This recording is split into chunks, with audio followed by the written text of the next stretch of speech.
So hello everyone, कैसे हैं आप सभी। उम्मीद करती हूँ कि आप सभी बहुत ही अच्छे होंगे। फ्रेंड्स, आज का हमारा टॉपिक है जनजातीय विवाह के प्रकार। आज के हमारे इस वीडियो में हम जनजातीय विवाह के प्रकारों के विषय में जानेंगे। ये समाजशास्त्र का बहुत ही इम्पोर्टेंट टॉपिक है। अक्सर इससे रिलेटेड क्वेश्चन समाजशास्त्र के क्वेश्चन पेपर में आते हैं। फ्रेंड्स, कभी ये क्वेश्चन लॉन्ग में आते हैं तो कभी शॉर्ट में आते हैं, लेकिन आते ज़रूर हैं। तो इसलिए वीडियो को पूरा एंड तक वॉच करिएगा, बिल्कुल भी स्किप मत करिएगा।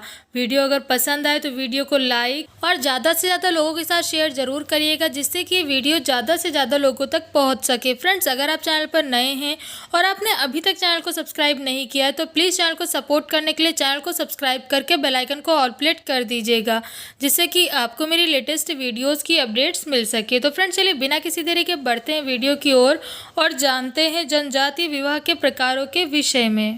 इससे पहले कि हम जनजातीय विवाह के प्रकारों के विषय में जानें, हम यह जान लेते हैं कि जनजाति है क्या। तो फ्रेंड्स, जनजातीय वह मानव समूह है जो कि एक अलग निश्चित भूभाग में निवास करती है, जिनकी अपनी एक अलग संस्कृति होती है, अलग रीति रिवाज होते हैं, अलग भाषा होती है, अलग नियम कानून होते हैं। भारतीय जनजातियों में 8 प्रकार के विवाह पाए जाते हैं, जिसमें से पहला है पत्नी क्रय विवाह।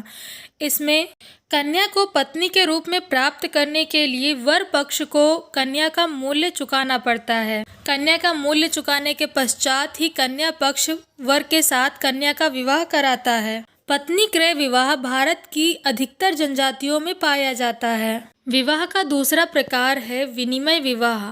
इस विवाह के अंतर्गत वर जिस भी घर की कन्या के साथ विवाह करता है, कन्या का भाई वर की बहन के साथ विवाह कर लेता है। सरल शब्दों में कहें तो यहाँ पर दो परिवार अपने घर की कन्याओं की अदला बदली कर लेते हैं। इस विवाह का प्रचलन ज्यादातर पत्नी मूल्य से बचने के लिए हुआ था, जिसमें लड़का जिस भी स्त्री के साथ विवाह करता था, लड़के को अपनी बहन का विवाह उस स्त्री के भाई या फिर उसके परिवार के किसी अन्य लड़के के साथ करना पड़ता था।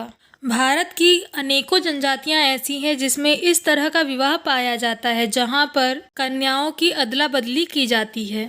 विवाह का तीसरा प्रकार है पलायन विवाह। यह विवाह वह विवाह है जिसमें स्त्री और पुरुष प्रेमवश होकर एक साथ अपने घर से कहीं भाग जाते हैं और ऐसी स्थिति में युवक गुप्त रूप से ही युवती को अपनी पत्नी बना लेता है और कुछ महीने कहीं और रहकर गुप्त रूप से अपना जीवन व्यतीत करके अपने गांव वापस आ जाते हैं। सरल शब्दों में कहें तो ये वो विवाह है जिसमें जब लड़का लड़की दोनों प्रेम करते हैं तो प्रेम करने के बाद वे अपने घर से भाग जाते हैं और कहीं और जाकर शादी कर लेते हैं। शादी करके वहीं पर रहने लगते हैं, लेकिन जब कुछ समय बीत जाता है तो कुछ समय के बाद वे अपने ही गांव में या फिर जहां भी उनका घर है वे वहां पर वापस आ जाते हैं और वे वहीं पर रहने लगते हैं। फिर धीरे धीरे करके वहां के लोग उन्हें स्वीकार कर लेते हैं। कुछ जनजातियों में यह विवाह पत्नी मूल्य से बचने के लिए किया जाता है।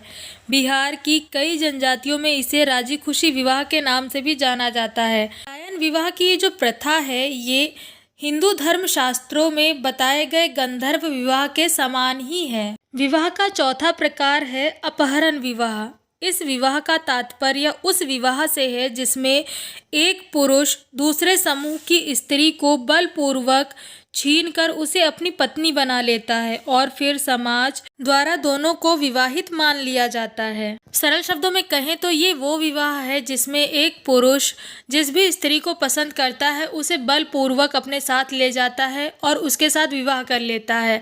जब दोनों का विवाह हो जाता है तो उसके बाद फिर समाज भी उन्हें स्वीकार कर लेता है, उनकी शादी को मान्यता दे देता है। अपहरण विवाह की यह प्रथा भूमिजा, संथाल, गोंड, भील, मुंडा, नागा इत्यादि जनजातियों में पाई जाती है। अपहरण विवाह हिंदू धर्म शास्त्रों में बताए गए राक्षस विवाह के समान ही माना जाता है। विवाह का पांचवा प्रकार है सेवा विवाह। इस विवाह में लड़का जिस भी लड़की के साथ विवाह करना चाहता है उस लड़की के घर पर रहकर लड़की के माता पिता की सेवा करता है। लड़की के माता पिता जब उस लड़के से प्रसन्न होते हैं, उसके सेवा भाव से प्रसन्न हो जाते हैं, तब वे अपनी लड़की का विवाह उस लड़के के साथ कर देते हैं। विवाह भारत की कई जनजातियों में पाया जाता है। गौड़ जनजाति में सेवा विवाह के इच्छुक को लमनई, वहीं वेंगा जनजाति में लमसेना के नाम से जाना जाता है।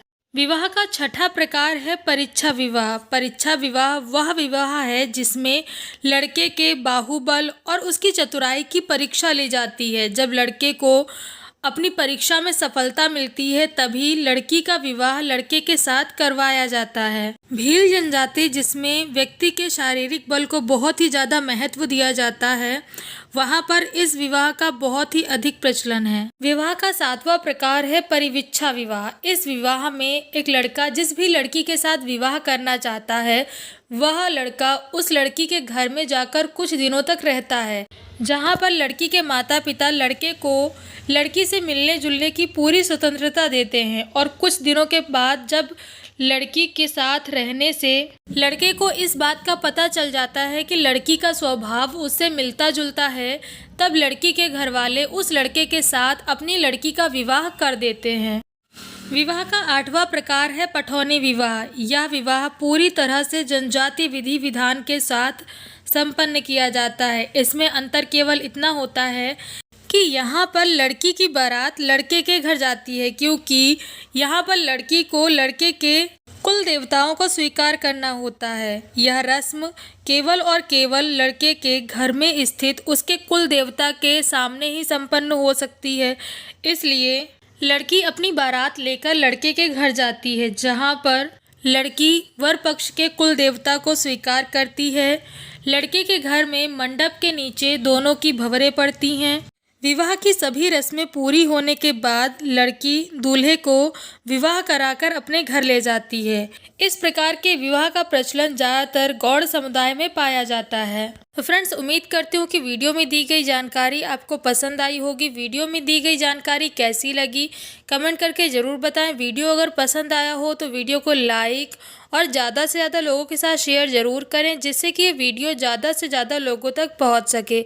अगर आप चैनल पर नए हैं और आपने अभी तक चैनल को सब्सक्राइब नहीं किया है तो प्लीज़ चैनल को सब्सक्राइब करके बेल आइकन को ऑल प्लेट कर दीजिएगा, जिससे कि आपको मेरी लेटेस्ट वीडियोस की अपडेट्स मिल सके। तो फ्रेंड्स, आज की वीडियो में बस इतना ही। मिलते हैं नेक्स्ट वीडियो में एक नए टॉपिक के साथ।